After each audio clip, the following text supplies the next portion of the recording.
Good morning, everyone, and welcome to our latest TMA virtual briefing of 2025. We'll be discussing the closing days of the spring legislative session and TMA-sponsored legislation benefiting small and mid-sized manufacturers. My name is Rich Carter. I'm TMA's government affairs consultant. I'll be the moderator for today's briefing. We're joined by TMA State Lobbyist David Curtin, as well as a very special guest, State Representative Dave Vella of Rockford. Good morning, gentlemen. Morning. Morning. Thanks for being here. Well, we're going to spend the next half hour discussing the latest legislative action in Springfield as the spring session nears its end on May 31st and the potential impact it could have on TMA members. At the end of the program, TMA members will have an opportunity to ask written questions of Rep. Vella by typing them into the Q&A tab on the Zoom control panel. Now I'll turn it over to TMA State Lobbyist David Curtin, who will introduce our special guest and get his thoughts on the legislative session to date. David, the floor is yours. Okay, thanks, Rich. Thanks for joining us, Representative Vella, Thank especially you. at this important time when there's only a week and a half left in session. Mhm. And first, just to acquaint our members, can you tell us a little bit about yourself and the district you represent? Sure. I'm David Vella. I'm the state representative for the 68th district, which is Rockford and Belvedere. I've spent my whole life in the state of Illinois. I went to law school at NIU, went to college at Augustana, lived in Rockford, and spent a lot of time in Belvedere. My whole life. I was a lawyer for about 25 years. Ran a small firm with my family for most of that time. I got into the GA right around COVID time in 2021. And have spent most of my time down here in the moderate caucus trying to find growth for the state of Illinois. I've been lucky enough to work with DCO and the governor on a lot of incentive bills, giving tax credits to manufacturers. Um, I was instrumental in what's called the REV Act, which helped incentivize electric vehicles, edge credits, Rivers Edge credits, and most recently the Quantum Campus, which is going to be going to Chicago, which I think will bring a lot of growth. So I'm looking forward to answering any questions. Well, and also thank you for being the Democratic co-chair of the House SAM caucus, where we get together on a bipartisan basis and talk about issues important to small and mid-sized manufacturers. So that's been great too. And also the estate tax bill that you have that would boost the Illinois estate tax exemption from 4 million to 6 million, as well as a nuclear moratorium repeal. But the jury's out on what will pass. As a member of the supermajority, I know there are various opinions on these issues. Mhm. You've kind of implied this, but how do you try to work with them on behalf of small and mid-sized manufacturers to see what small and mid-sized manufacturers are going through and their challenges? When it comes to manufacturing, I think there's bipartisan support, but not all support, right? So there are Yeah. some Republicans who don't love it. There's some who are more rural, and there are some Democrats who don't love it, who are more urban. So I try to let them know that no matter what, the state needs to grow, right? We need to have like what they call positive growth, which money coming in, right, as opposed to just money floating around. So what I try to tell them is the only way to make Illinois great is to make sure our small and mid-sized manufacturing grows. Rockford has been basically small and mid-sized manufacturing for my whole life, and that's what the town is based on. And I try to point to Rockford as a bellwether on what the whole state of Illinois could be. Great. Okay, well, let's get to the budget. The governor put out a $55 billion budget in February. Mm. And I know the General Assembly is working on a state budget. They've got to get one done by May 31st. Mm. And from your vantage point, how would you characterize the budget talks and information you're able to share about the budget talks? Sure. So I will tell you, it's a tough job. I'm not one of the budgeteers, but I do trust the budgeteer. Evedina Delgado, I believe she's a member of the Sam Caucus too. Hmm. Um, she's one of the budgeteers. There's four of them. They are well-respected members of the caucus, and they're in meeting with the Senate and the governor. We've all got our own priorities and what we plan to do. But again, I believe our priorities in the House are for growth. The real question is going to be how we're going to deal with certain issues that we're going to run into in the state of Illinois. So we have pension issues, we have transportation issues especially in the city of Chicago. And then we have uncertainty with what's going to happen in the federal government that we're going to have to address. So it's an ongoing discussion, but it's still in flux right now because there's a lot of moving parts. And I will tell you, in my 5 years down here now, this is not uncommon that we're still making moves in the last week and a half. Okay, okay, okay. Well, yeah, there's been some tax proposals floating around, one on service taxes. Yep.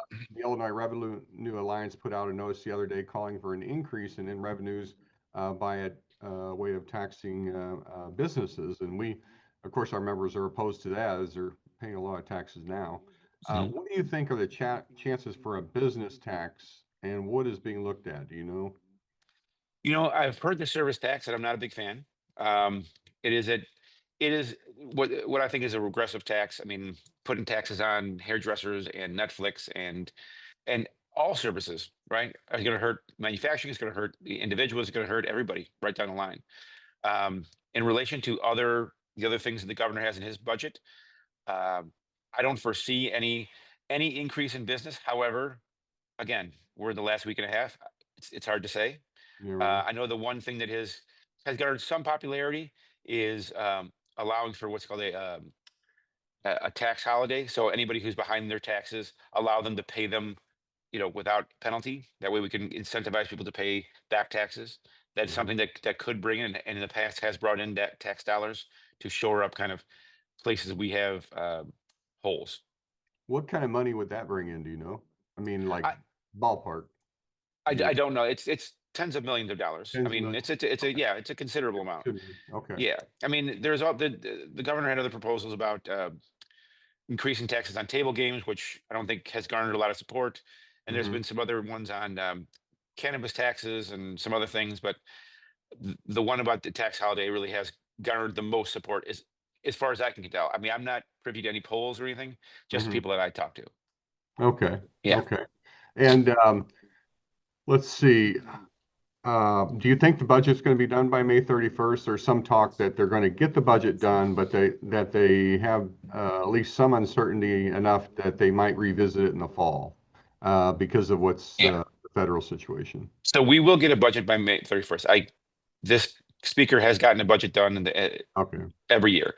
The question is going to be, are we going to have to come back in August? And I think that there's a better than average chance that we're going to have to come back but it all depends on what is in, as the president calls his big, beautiful bill, right? Right. What is going to be in that? Is it going to be huge Medicaid cuts? Is it going to be tax cuts or tax increases? Is it going to be, I mean, we don't know what's in it. So until it comes, but my understanding is it's going to be a game changer. And if that's the case, a lot of our funds and a lot of our budgeting is dependent upon what the federal government does, Mhm. as most states are. Yeah. So I think a lot of us are going to have to go back after the fiscal year starts and make some tweaks. Okay. Now, I was going to ask you, our small and mid-sized manufacturers have a lot of concern regarding the cost of their utility bills, Sure. and as well as the availability of power. And I was just trying to get your read on that issue with I hear there might be an energy package, but what can you tell us about that, the energy? Yeah, there's an energy bill that is making its way through the House. I think they're on their first draft or two. Uh-huh.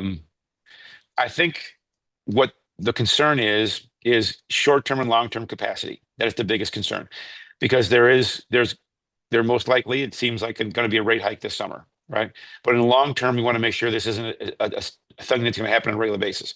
So I think they're trying to work through getting permitting to speed up. They're working through trying to get more load on the market. I was a big fan, and I still am a big fan of nuclear power. And I had filed a bill to lift the moratorium. I feel strongly that that's going to get passed this year, which could open up a big load. So the Illinois is broken into two energy markets, the MISO and the PJM. I'm Mhm. lucky enough to be the PJM that has, I think, seven of our nuclear fleet, which means we have steady power when we need it. The one down south, below Springfield, is in the MISO market. They've only got one, and I think they're going to be hurting. So if we can open this up to large nuclear construction, but also small modular nuclear construction, that could speed things up. Now, that's a long-term goal. The Mhm. short term we're going to have to get more capacity on the market, and I think that's what the energy bill is supposed to do. Okay. Okay. Well, is there anything specific that our small and mid-sized manufacturers should know with regard to the budget or I guess in that sense, the energy package, but Mhm. is there anything that our small and mid-sized manufacturers, as opposed to other interests, should know that you can think of? Yeah, well, I mean, most small and mid-sized manufacturers that I know, especially in the Rockford area, are engaged in exporting and importing, right? They have to worry about the parts coming in, parts going out, and products going in and out. I am the chair, and I've been lucky enough to be the chair of the International Relations, Trade, and Tourism Committee. With that, we've had a couple, and we've got one more coming up. Um, Hearings on tariffs and how that's going to affect business. So we've got the manufacturers coming to just discuss that. We've got the Canadian and Mexican consuls coming in to talk about that. So what I would say is start preparing yourself, even if the tariffs do not go into effect. And no matter how you feel about tariffs, the market is unstable right now, and you just have to be prepared to kind of weather that storm for however long this goes on. Um, I have I guess some kind of a Pollyannish belief in human nature that this will all kind of even out at some point. But right now we are in a market flux, and it's probably a good idea to kind of keep track of your inventory, keep track of your who your people are. And I was just talking to an importer who lives in Rockford, or an exporter who lives in Rockford. He was saying the markets have gotten tough outside of Illinois. So I would just say start thinking about maybe diversifying your market inside the country, and make sure your relationships with your with your people outside the country are good too. Okay, thanks. Well, let's see. I don't think I've gotten through my questions. And we can turn it over to Rich. It's a little bit early, but um, is there anything you'd like to say that I haven't asked, I guess? Um, Well, here's what so being down here, especially from Rockford and living in Rockford my whole life, um, there's Chicago, right? yeah. And then there's kind of the rural areas, and then there's a group of us that are kind of that used to be and are manufacturing hubs: Rockford, Freeport, Quad Cities, Peoria, places where manufacturing bloomed and then kind of fell back a little bit, and they're starting to come back. Um, I've spent most of my time, my 5 years here, trying to come up with tax incentives, especially to engage people from outside the state to come in, but also people who come in to grow, right? Mhm. And this year, I've been working with the Department of Economic Development to come up with a new set of incentives for small and mid-sized manufacturing to help them move into the next generation with, updating their processes, updating their equipment. And I just had to say, keep an eye out for that. We're still in the process of working that out, but that's going to be coming soon. Okay. Okay. Thanks. Mhm. Yeah, Rich. Sure. Well, thank you, David. Well, now it's time for questions and answers with TMA members. For those of you on your computers, or if you're using the mobile app, feel free to type your question, submit it through the Q&A tab on the Zoom control panel, and I'll read the question and ask Rep. Vella to answer it. In the meantime, we do have a question that came in, and it's along the lines, I think it's a follow-up to your answer about tariffs, Rep. Vella. Mhm. Mhm. And I think they're just kind of interested. It says, as a legislator representing a large concentration of high-tech manufacturers in Rockford, Mhm. what are you hearing from them about the tariffs? Are they generally supportive or opposed? Fella? So I've heard both, right? So I know so for instance, I've talked to the UAW, they're very much in support, and and in my district is the Belvedere Stellantis plant. I've talked to some other in the aerospace, they're concerned because they're worried about their markets being shrunk. Mhm. I've talked to um, home manufacturers, and they're concerned about lumber prices. It is up and down. It really is up and down. Got it. Great. All right, let's go back to the questions. We have another question that came in. It says, Rep. Vella, do you believe closing coal and electric generators in the name of fighting climate change has been worth it? Rep. Vella? Well, obviously climate change is a big issue. But I've always been a big fan of making sure there's enough capacity. So do I believe that we should have? Yes. Do I believe that we should have done it in the speed that we have? Maybe not, right? I want to make sure that it's our world is safe for our kids. But I also want to make sure that when my grandmother wants to turn her dishwasher on, that it goes on, and it doesn't cost her a lot of money. So that's, I think maybe we overshot a little bit, and that's why I'm hoping this new energy package puts more load back on the system. That way, not only will we have cheaper prices, but we'll be able to grow our manufacturing base. Great, thanks, Rep. Vella. Again, for those of you who are on your computers, or if you're using the mobile app, you can type your question and submit it through the Q&A tab on the Zoom control panel. All right, we have another question. It's on taxes. It says, Rep. Vella, Representative Rashid introduced a resolution May 1st calling for another constitutional amendment to change Illinois' income tax to a graduated or progressive tax. It would seem they're shooting for the November 2026 election. What are your thoughts on this, and do you think it will make it on the ballot? Rep. Vella? I have not heard anybody really talking about that. That was the progressive tax that we had not that long ago. That did not pass. And unless I see, a much bigger groundswell for this, I'd be surprised if that went anywhere. I understood the arguments, but the people did not want it. So if the people don't want it, then it's best to leave it as is. Great. All right, again, if you'd like to ask a question, please type it in the Q&A tab on the Zoom control panel. All right, we have another question. This is another energy question. It says, with our electric bill scheduled to skyrocket June 1st, according to CUB, can legislators do anything to provide more power in Illinois and lower prices? Rep. Vella? Yeah, well, that's what we're trying to do. So one of the problems we run into is permitting, obviously, and that's something we have to do. We want to get more solar on the market, and part of the problem with solar and wind is if you don't have enough sunlight and you don't have enough wind, we don't have enough power. So we've been really trying to ramp up battery storage. So when the power comes in, we can hold on to it and get it out there. And we're also trying to incentivize more battery and wind. I'm sorry, solar and wind. But again, the long-term plan for me is nuclear.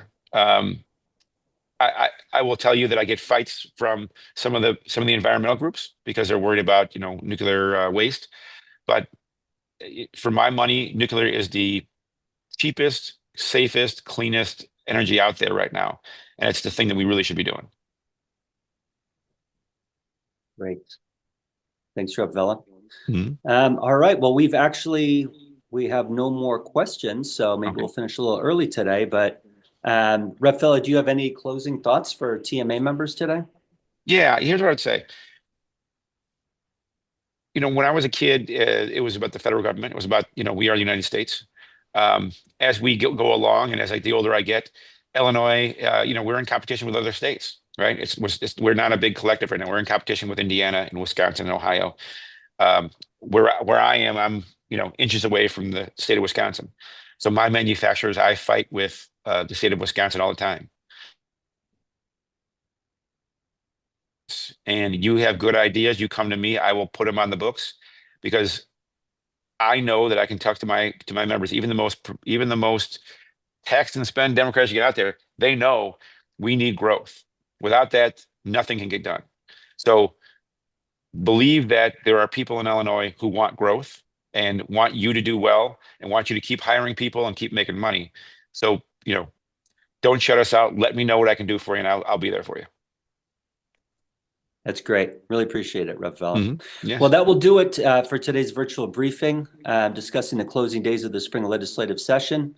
Less than 2 weeks to go, so we're going to keep you apprised of the situation through TMA's advocacy team.